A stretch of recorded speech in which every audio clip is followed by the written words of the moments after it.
So we're going to look at some data for MM. This is her iStation data, and iStation is a personalized learning program that tracks student growth throughout the year. They complete assessments that places students into individual learning paths based on their current abilities. So this was data from August 2018. She got a 198 for overall reading, which is above 184, which places her at Tier 1. Tier 1 means that she is at grade level or above grade level, which we can see that she's above grade level with a 198 coming into the school year. She was this way for all the subsections as well. So now we're going to look at her Flickrs data. So Flickrs is the Florida Kindergarten Readiness Screener. And this year, the STAR Early Literacy served as the Flickrs assessment. So STAR Early Literacy is a computer-based assessment, and it measures vocabulary, phonics, language. It also monitors achievement and growth, since they will take it again throughout the year. And it also tracks understanding of literacy concepts that align to the standards that we teach in the classroom. So MM scored a 579 on the Flickrs assessment, which is above 500, which means that she came into kindergarten a little bit above grade level. You can see that she scored higher in some of the subdomains, such as alphabetical principle, concept of word, visual discrimination, early numeracy, rather than other subsections, but the subdomains are usually just compared to other schools statewide to determine the performance of kindergartners overall. We do look at them when we create assessments and place them into groups, but we don't rely heavily on this data, since a lot of them are still learning how to use the computer, but she did very well and she scored very high. So since MM is reading, I administered a QRI-6. So the QRI-6 is an informal reading inventory, and this gave me information on which level she was reading at instructionally, what level is frustration level, and what level she was reading at independently.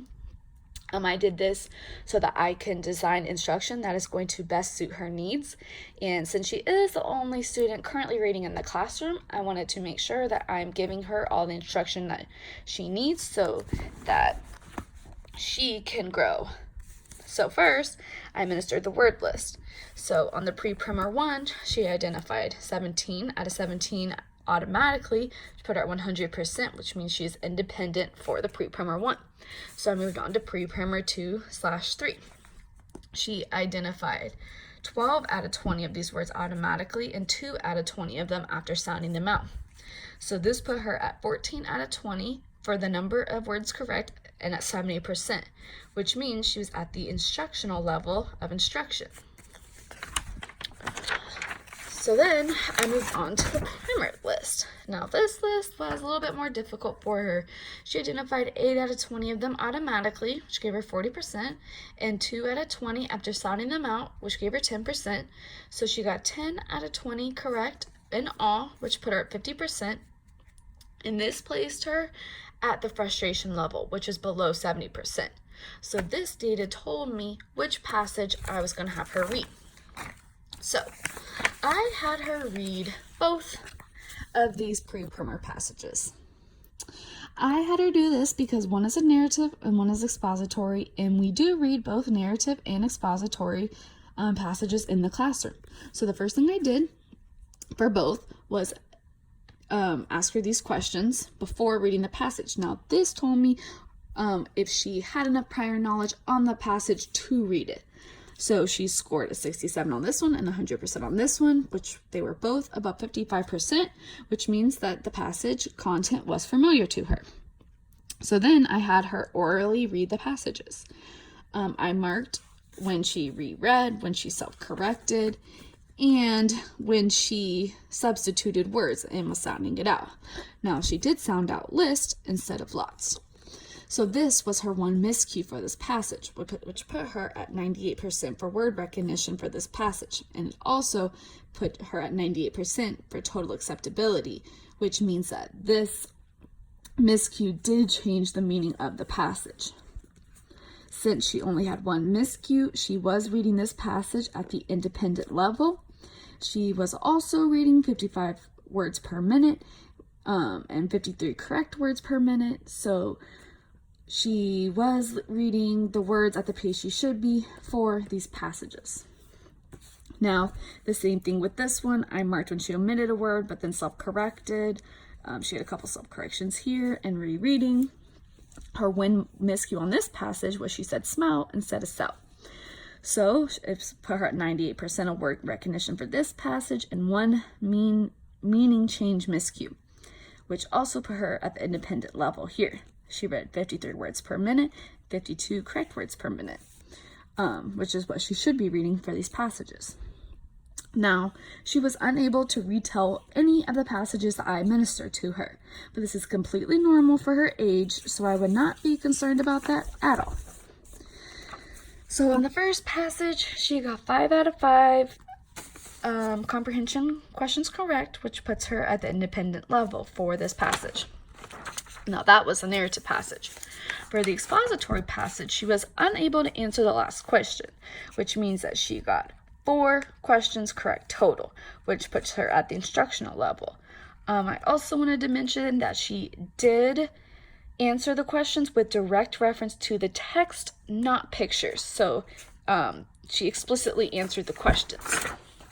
Now, since she was at the instructional level for the comprehension and then the independent level for reading, those two combined, the independent for word recognition and instructional for the comprehension questions, puts her at instructional level for this passage overall.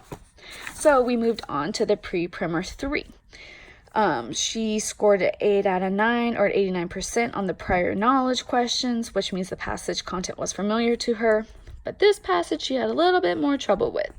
As you can see, she omitted a couple of words, and she also substituted a lot of words in this passage. She had 10 total miscues and 10 total meaning change miscues, which puts her at 84% for word recognition and also puts her at the frustration level for this passage. Now, she was also unable to retell this passage. She did read the passage enough to answer the questions, but she was already so frustrated with reading the passage that she was still unable to answer the questions. So she was also at her frustration level for comprehension for the questions.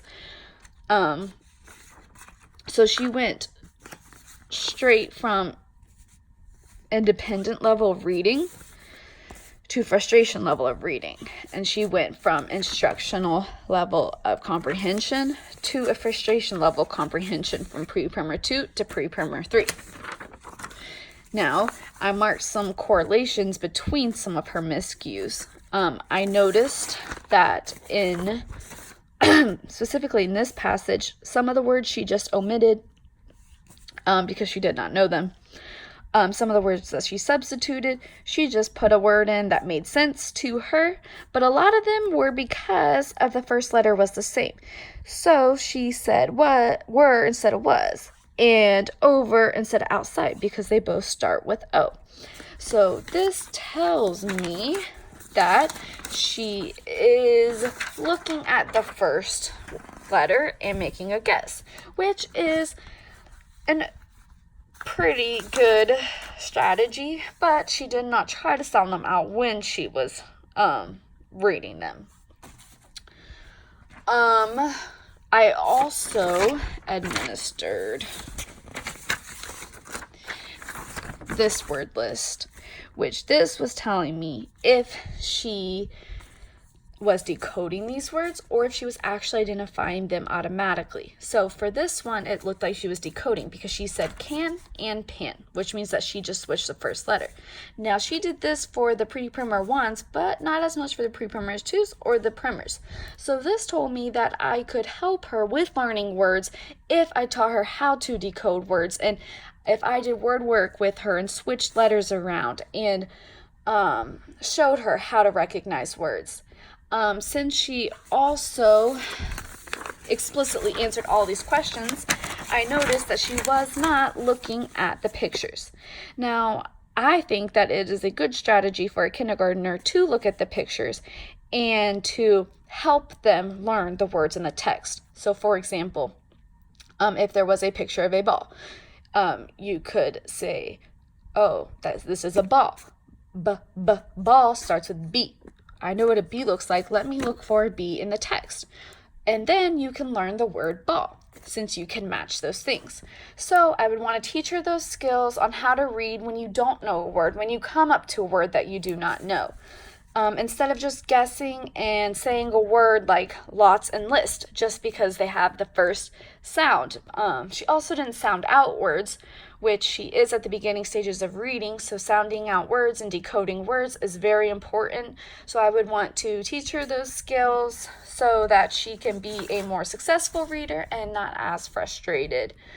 I also realized that she probably needs to stay at the pre-primary 2 level.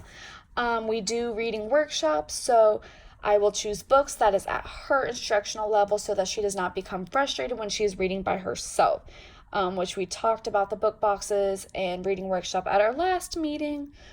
So I will definitely choose books in the pre-primary 2 level for her. And I can give you more information on that too.